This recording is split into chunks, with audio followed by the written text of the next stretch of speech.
And you're denying it. Listen, akala niyo ba politics itong ginagawa namin? Kung sinasabi po ni Cal Mendoza, natatakot siya sa buhay niya. Kami ba, matapang ba kami? Hindi ko kami matapang, pero kinakailangan namin gawin to upang maayos na natin ang problema sa ating bansa.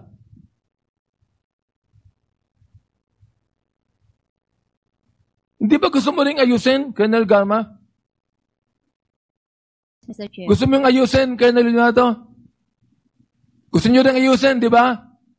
Yes, Mr. Chair. Ayusin natin. Magsabi kayo ng totoo. Look, I will be recommending to the Quad Committee that the DOJ, who is right now hearing this, make charges against you.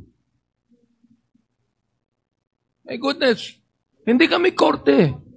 Pero alam nyo, binanggit na namin sa inyo lahat ng legislation na nais naming gawin.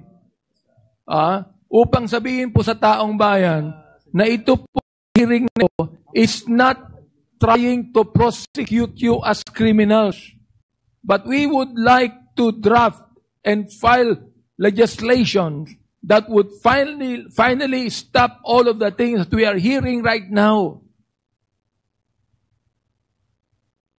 Ito, kayo na pa kita pinagmamasdan Mr. Chair. When Colonel Mendoza was actually reading his affidavit, and he was already weeping, and you're there looking at him, angry at him. These are two people against you. Nais niyo po ba na kami ay magdagdag ng mga testimony against you to prove that you are lying to us? Ayan. Ayan si Atty. Conte is there. Hindi lang po nakapunta rito ang mga witnesses, Mr. Chair, sapagkat sila ay hindi makaalis sa kanilang mga trabaho. The witnesses are poor families and they cannot get out of their jobs. But they want to be here and they want to testify against you people that did not even give due process to those that you killed. Whether pushers or mistaken identity, yet all Filipinos must. Hello po mga ka-viral, welcome back to this YouTube channel. Latest update, Colonel Rowena Garma umamin na at na-corner ng mga magigiting na congressman sa Quad Committee hearing ng Kongreso kaugnay sa nangyaring pagpaslang sa 3 Chinese drug lords sa Davao Penal Farm and Colony sa kasagsagan ng war on drugs ng Pangulong Duterte. Nabuking din ng committee ang yaman na nakulimbat ng mag-asawang Colonel GM Garma at ex-husband nito na si Colonel Roland Villela na dumalo din sa pagdinig. Pati ang mga taga-PCSO personnel na under kay Colonel Garma bilang PCSO General Manager ay ipinatawag din upang patutuhanan ang ginawa nito sa tanggapan ng PCSO at kung paano niya nakuha ang kanyang magarang mansyon at kayamanan. Napag-alaman na may malalim na relasyon di umano si Colonel Garma at Pangulong Duterte na ayon sa balita ay kaya di umano nitong manipulahin ni Garma ang dating Pangulo kung paano ito na-promote bilang CIDG Chief sa Davao City na reassign sa Cebu City at nagretiro sa PNP kahit may 20 years pa itong remaining in service at na-reassign bilang General Manager ng PCSO under sa Office of the President. At ngayon nga ay unti-unti nang lumalabas ang lahat ng mga mababawang sekreto ni Colonel Rowena Garma, pati ang mga taong ginamit nito upang matupad ang war on drugs at oplantokhang kung saan marami ang nasawi. Narito ang nakakagulat na mga revelasyon na nangyari sa Quad Committee hearing sa kaugnayan ni Colonel GM Garma, pati na ang mga taong nasa likod nito noong kasagsagan ng war on drugs at oplantokhang ng nakaraang administrasyon. Nais kong sabihin sa inyo, gusto ko na rin matapos ito sapagkat nakakapagod na rin pakinggan ang mga kasinungalingan ninyo. Nakakapagod na, Mr. Chair. Pero itutuloy po namin ito. Bakit? Sapagkat ang Kongreso ang gumagawa ng batas. Gumagawa ng batas upang matigil na lahat ng mga bagay na ito. Mr. Chair, yun lamang po ang gusto kong sabihin. Thank you, Congressman Abante. Can you give water to Congressman Abante, please? The next Mr. interpret- Chair, preferably cold.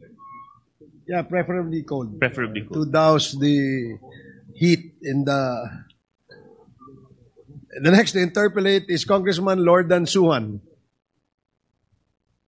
Congressman Suhan, if he's not here, the next to interpolate is Congressman Adjong. Bismillahirrahmanirrahim. Assalamualaikum warahmatullahi ta'ala wabarakatuh. Thank you very much, Mr. Chair. I'd like to direct my questions to General Manager Garma. Ma'am, you mentioned earlier as your response to Congressman Pimentel that there was a mass procurement of pickups, no? Kung saan isa sa mga pickup doon namatay si General Barayuga. Tama po ba yun? Yan ang pagkakaalam ko sa noong time na yun, Mr. Chair, na may mga nabili at for sure. Okay. So, tanong ko lang po as a general manager, would you have an access to the type of vehicles and plate numbers of all those all those units that have already been procured? May access po kayo dito sa information? Lahat po ng information sa PCS, so I can have an access because I'm the GM, Mr. Chair. So, ito pong trabaho na to, when you assign the units or the vehicles to each individual member, board members, and including the board secretary, hindi naman po ito kailangan ng en-bank resolution, no? Or any resolution from your side, no? Administrative po ito, tama po ba? Yes, Mr. Chair. Okay. Your So Honor. pag na-assign po ba itong mga vehicles na ito, would you of course being a manager and this is administrative, of course it requires your signature and your approval, hindi ho ba? Yes, Okay. yes, Your Honor. So ibig sabihin po, Mr. Chair, yung sasakyan na na-assign kay Attorney Barayuga ay na-approve niyo po, no? In-approve niyo yung pag-distribute itong sasakyan at pag-assign doon Yes sa mga po, as recommended by the logistics officer. Yes as po. recommended by no? Okay. Nung nangyari po yung namatay si General Barayuga at nalaman po ninyo, ano po yung una yung naging direktiba? Ano po yung response ninyo as a PCSO manager? Of course, sabi niyo po, wala naman po kayong napag-awayan. According to your testimony, maganda nga po yung relasyon nyo at nagtataka po kayo dahil mabait na tao siya. Ano po yung unang-unan yung ginawa hakbang bilang isang PCSO manager, general manager, na namatayan po kayo ng miyembro ng board? Nagulat pa ako. I think I made a report to the chair. I cannot recall. I made a report. And then, inalam ko po kung, kasi inimbestigahan na yun, inalam ko po kung pandemic kasi ho, mahirap gumalaw. Inalam ko na lang po, after na nagkaroon ng crime scene investigation, inalam ko po kung saan po siya dinala. Inalam ko. Si Board Secretary Barayuga, inalam ko po, because during that time, pandemic yun, ako lang po ata or was there, I was in the office kasi noon nalaman ko, so inalam ko kung saan siya para ma-facilitate po yung ano po. Okay. Gusto ko lang pong tanungin si Colonel Sante Mendoza. Sa salaysay niyo po, nasabi niyo, tinawagan po kayo ni Colonel Leonardo, hindi ho ba? Opo. At sa salaysay niyo din po, sinabi po ninyo na nagkaroon kayo ng alinlangan doon sa sinabi po sa inyo na patay, no? Yung isang nagngangalang Attorney Barayuga, tama yun? Yes, Your Honor. At sabi mo, natatakot ka dahil ito ay isang opisyal ng gobyerno at hindi mo alam yung kanyang background. So magkakaroon ka muna ng sarili mong, parang gagawa ka muna ng sarili mong surveillance. Tama po ba yun? You have to get your own information for the subject, Your Honor. Hindi po yung magso-surveillance. Ay, ano pa ba yung sabi? Kasi nawala sa akin, nasa akin kasi na yung kanina yung ano mo eh. Pero let me just to paraphrase, no? I'm just trying to understand. Based on your salaysay, ang sabi niyo po is, magkakaroon muna kayo, natatakot nga ho kayo, di ba? Dahil isang opisyal ang at hindi niyo kilala at humihingi kayo ba ng oras para, ano po yung hinihingi niyo na oras? To verify the To verify, tama. Not information, sir. Yeah, stand corrected. to verify. At nasabi din po ni Colonel Leonardo na na-assign na, alam na yung sasakyan, ibibigay na sa inyo yung sasakyan, hindi ba? Parang identified na kung ano yung sasakyan niya dahil inassign ito kay Attorney Barayuga. Tama po ba? Yes, Your Honor. In addition to that, binigay niya po yung sasakyan na yan, pati yung driver. Yung time of the yung umaga po nung July 30, 2020 po. At sinabi po din ni Colonel, according to your salaysay, sinabi ni Colonel Leonardo sa'yo na yung sasakyan identified na, anong sasakyan ni Attorney Barayuga. Ito'y isang pick-up na puti with plate number, etc. etc. Tama po ba? Opo, Your Honor. Na na-identify ito, na na-assign ni General Manager Garma doon sa board secretary niya, which in this case, yung namatay nga, or pinaslang, na si Attorney Barayuga. Tama po ba? Opo, Your Honor. Okay. Maraming salamat po. The reason why I'm stating this, Mr. Chair, is that based on the earlier in questioning of Congressman Pimentel, parang ang position po ng ni Colonel Garma is that una, hindi niya alam yung may nag-mass procure, and number two, hindi niya directly na inassign yung sasakyan dahil according lang yun sa recommendation ng isang division o opisina.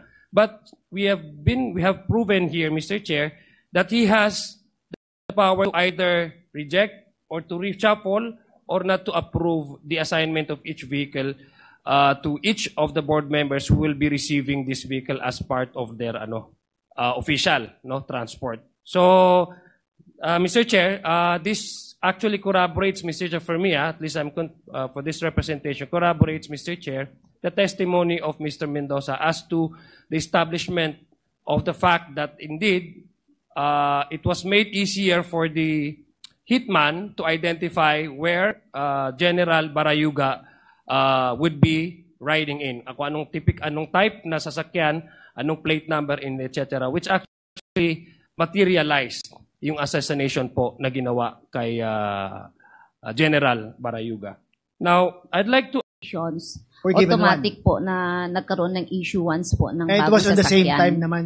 Yes po, Mr. Chair. Pagbili ng sasakyan, binigyan na lang ako ng list ng logistics para i-approve ko yung distribution po. At kasama po at ang office ng board secretary and other board of directors and managers. Okay, now I'll ask you a direct question po, Colonel Garma. During your stint as PCSO chair, how would you describe your relations with General Barayuga? Okay naman po, nag-uusap naman po kami. Wala po akong No natatandaan. conflict? None, Mr. Chair. None. So you were not the subject of any of the investigations that were being conducted or something? No, Ano naman? Mr. Chair. I could recall, Mr. Chair, nung pag-upo ko, naalala niyo po na pinatigil po lahat ng laro. That's where the President gave instruction na mag-conduct ng thorough investigation. And to my understanding po, ang NBI po ang nag-investigate.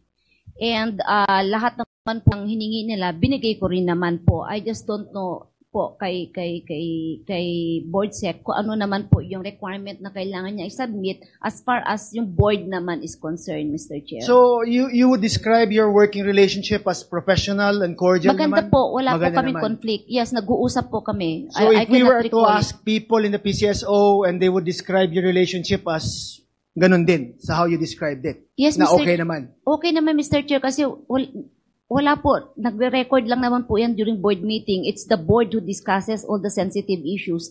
Him as the board of the, secretary, he just takes note. Okay, Wala so naman po. wouldn't it be like, how would you siguro react upon hearing the testimonies of Colonel Mendoza that it was Colonel Leonardo who gave the instructions to Colonel Mendoza na galing daw sa iyo ang utos sa ligpit kay General Barayuga? Nagulat lang po ako, Mr. Nagulat Chair. lang. I didn't expect it po. So this is the first time you heard na you are being implicated in the death of General Barayuga. Yes, Mr. Chair. First time. Yes, Mr. Chair. You never heard about it before, kahit sa mga marites or chismis sa PNP. Hindi, Mr. Chair. Hindi. Okay. So you were never also investigated by any law enforcement agency as far as the death of General is concerned? Wala po, Mr. Chair. No one asked you questions? Wala po akong maalalang may nagtanong po. Okay. Now that you heard the testimony of Colonel Mendoza, na Colonel Leonardo supposedly directed him to do this operation on your behalf, ano ang masasabi niyo kay Colonel Leonardo po? If it is true na siya ang nagutos. Mr. Chair, hindi ko po alam yung sinasabi po niya. I cannot speculate, Mr. Chair. I'm not saying it's Mendoza. I'm saying that he was saying it was si Leonardo. Kung totoo yun na si Leonardo, how would that make you feel po? Colonel Garma? I cannot speculate, Mr. Chair, because the statement of Colonel Mendoza will lead to a crime. And Okay. I do not want to make a statement that I'm not sure whether it is right or wrong for Isn't now, that Mr. Chair. precisely what makes it more interesting? That an active serviceman would put his career at the risk and testify before this committee, admitting to some wrongdoings na at the behest of, or on your request in that of the instructions of Colonel Leonardo? Don't you find that parang odd at least? Mr. Chair, I do not know what he is thinking right now, Mr. Chair. And this is the first time, iniisip ko saan what na, I cannot recall if I've met him Okay. or what. But ngayon ko lang po narinig din ang name niya, Mr. Chair. All right. Attorney Paquera, I'm sorry. I noticed that she's there. And she was your executive assistant ba? Si Attorney Paquera? Yes, EA6 and designated as the Chief of Staff. Okay. of my So office she was at the time. working with you at the PCSO while General Barayuga was also there? Yes, Mr. Okay. Chair, nagpang-abot po lahat. Attorney Paquera, would you confirm the statement of Colonel Garma that the relations between Colonel Garma and General Barayuga was okay at the time that they were both working? I believe so, Mr. Chair. That their relationship was professional and cordial naman? Yes po, Mr. Chair. And would you confirm also that when the pickups were given to the employees of the PCSO, it was given in mass to all of those department heads, sabay-sabay? I am not so sure anymore, Mr. Chair. So hindi mo alam yan as to Hindi the ko na po timeline? ma-recall po. But you can confirm that the pickup was given or was assigned to General Barayuga as corporate secretary. I cannot remember anymore, Mr. Chair, but I do remember that there was a procurement of vehicles. I just do not remember the distribution po of the vehicles. Okay, thank you, Attorney Paquera. Thank Colonel you, Mr. Leonardo. Chair. Sir, you heard the testimony of Colonel Mendoza, Yes, Mr. Chair. identifying you as the person who ordered the death of General Barayuga, supposedly upon the instructions of Colonel Garma. Is that correct, sir? Hindi po totoo yun, Mr. Hindi totoo. So is there any reason, may galit ba sa'yo si Colonel Mendoza? Actually, nakilala ko po yan. I think isang beses lang kami nag-meet. Isang beses yan. lang. I know that he's an underclass po namin. Pero wala na po akong, hindi ko na po siya So no ganun working kakilala. relations with Colonel Mendoza? Wala po. Hindi mo Mr. naging Chair. tao before in your units? Hindi rin po, Mr. Chair. Hindi mo rin utusan to do something legitimate that he didn't do or something? Wala namang reason for him to be mad at you. Lalong hindi ko po siya pwedeng utusan dahil hindi ko nga po siya ganong kilala. Okay. Alam ko lang underclass po siya, Mr. Chair. So upon hearing his testimony, parang hindi ba parang nagulat ka ba or are you mad now na bakit ka dinadawit sa mga operasyong ganon or on his statement in his affidavit na ikaw yung may utos? Nagulat nga rin po ako, Mr. Chair. Lagi na lang po ako nakasasali sa mga ganito. Para ikaw Mr. na lang Chair. lahat, ano? Opo, mula pa noong 2016, binabanggit na po yung pangalan ko. Hindi na sila tumigil. Wala naman pong napapatunayan. So, Kaya, ang sinasabi mo po is expected. like yung mga belief ng mga members ng PNP na malakas ka at na kung anong sinasabi mo is usually nangyayari naman and that they're afraid to go against you because you supposedly have the ear of the former President Rodrigo Roa Duterte. Is that correct? O chismis lang din yan? Hindi po. Malapit po ako sa term po na Tagalog. Ako po malapit naman talaga sa presidente dahil una-una, kilala po namin siya dahil naging taga Davao na po. Yeah. Pero as a police officer naman po, you would never, in any instance, give an order to kill another person. Is that correct? Hindi po. Never. Hindi po. You would never do that. Tama? Hindi ko po gagawin yun. Okay. Lalo na dun sa Class 83 po yung Class 83 ng PMA, correct? dito. Napakadelikado po nun. Kaya ko pong umarap sa lahat ng Class 83 na ako wala po akong kinalalaman dyan sa nangyari na yan. Alright. Same with you, Colonel Garma, di ba? As a police officer and as a former government employee, you would never, at any instance, order the death of any other person. Yes, correct? Mr. Chair. Never talaga. Hindi po, lalong-lalo na po kasamahan ko pa sa opisina. Mabait po yung taong yun, Mr. Mabait Chair. yun. Wala akong naalalang ginawa niyang hindi mabuti po. Eh sa sobrang bait niya, you would not have anything in mind or anyone in mind who might wish him harm. Yes po, Mr. Chair. Sa pagkaalam mo. Wala akong maisip nung time na yun po. What I did lang po nung namatay, inayos na lang po namin yung libing niya and everything po. Okay. Now, Colonel Mendoza, I'm sure you will be attacked after giving this statement. No? Were you at any time promised a promotion to testify before this committee?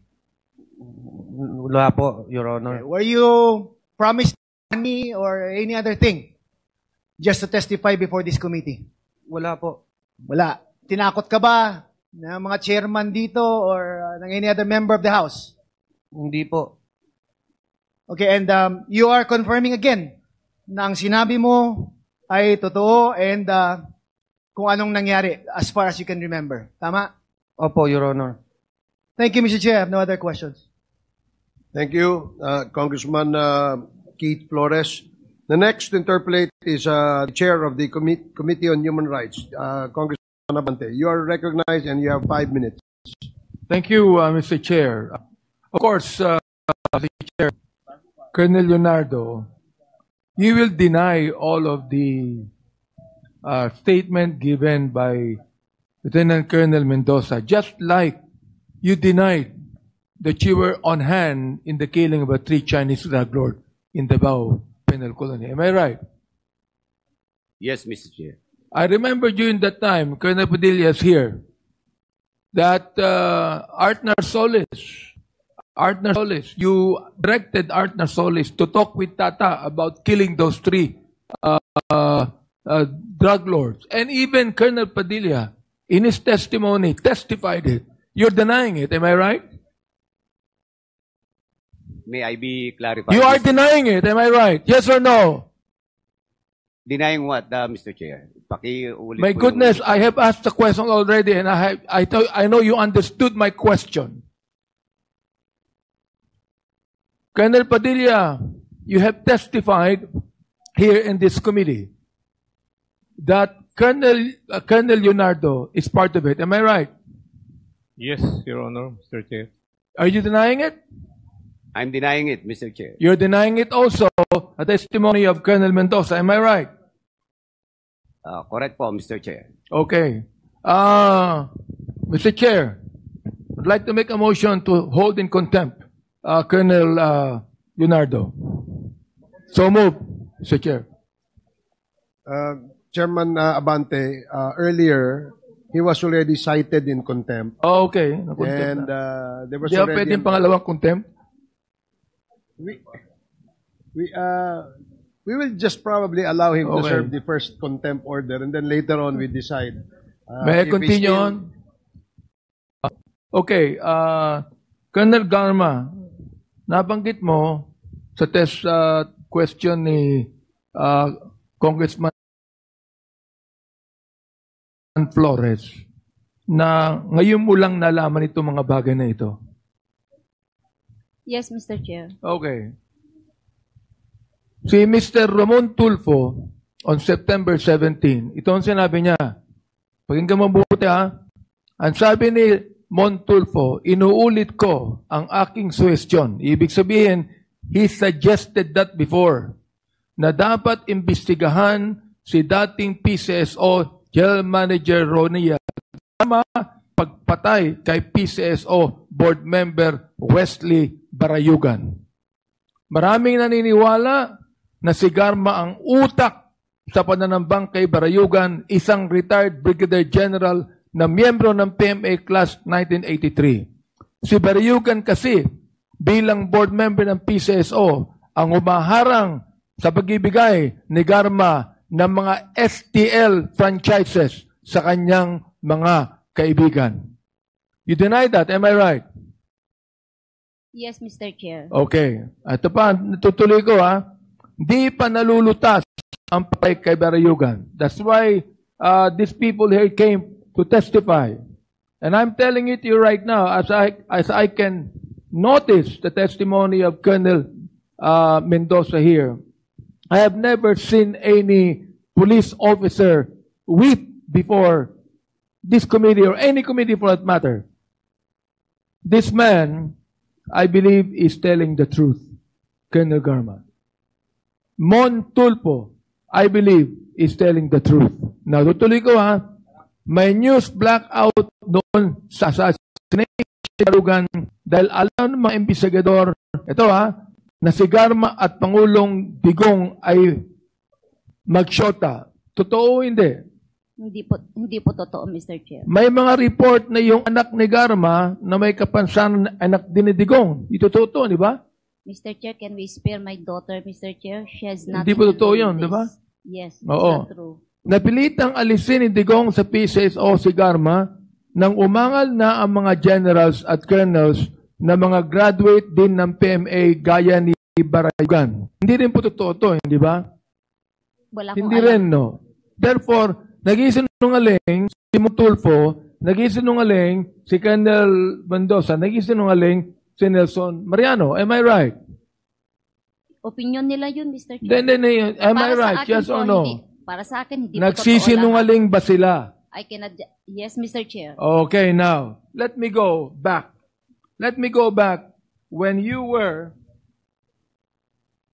the chief of police of Cebu City. Nandito ang affidavit ni Baby Rosales na ang kanyang anak ay napatay nung ikaw ang chief of police ng Cebu City. Naalala mo? Wala po akong natatandaan po, Mr. October 4, 2018. Hindi ba ikaw ang chief of police ng Yeah, I am Cebu the- City at that time? Yes, Mr. Chair. I'm the Okay, city siya po director. ay napatay nung panahon na ikaw ang chief of police. I'm the city director. There are station commanders. Ito under- ang affidavit ni Baby Rosales. Yes. Alright. Now, merong case summary dito ng sworn statement ni Miss Raquel Lopez. Naalala mo si Raquel Lopez? No, Mr. Chair. Hindi mo naalala. Ito ang sinabi niya para malaman mo. Sa wikang Ingles na tinranslate ni William Reyes, ang sabi niya, during the wake of my son, Garma and her police officers arrived in my place. Those who were attending the wake scampered away from upon seeing them. Garma was enraged as she hollered out and strut around. She was angry at us for holding awake on the death of my son. She yelled out, why is there only one dead? There are many of them here. You are also denying that. Yes, Mr. Chair. You are. Yes. I am denying it. Wala akong sinabing ganyan, Mr. Chair. You were the you were the at that time in Cebu City. City director, Mr. Chair. You are the city director at that time. Therefore, you know this incident. Hindi pwedeng ikaw, city director, na hindi mo alam ang incidenting ito. Can I My goodness naman, I'm Colonel aware. Garma, you are the director, the city director. I cannot Hindi ka recall- pinapaniwala na hindi mo alam sa mga nangyaring ito. Ito na nagtetestimony, napatay ang kanyang anak. Ikaw, umiiyak ka dito nung kinontem ka namin sapagkat naalala anak mo. Ito, napatay yung anak niya. Sumisigaw ka pa, sinasabi mo dito, ha? Okay. Hindi ako nagagalit sa'yo. Dynamic lang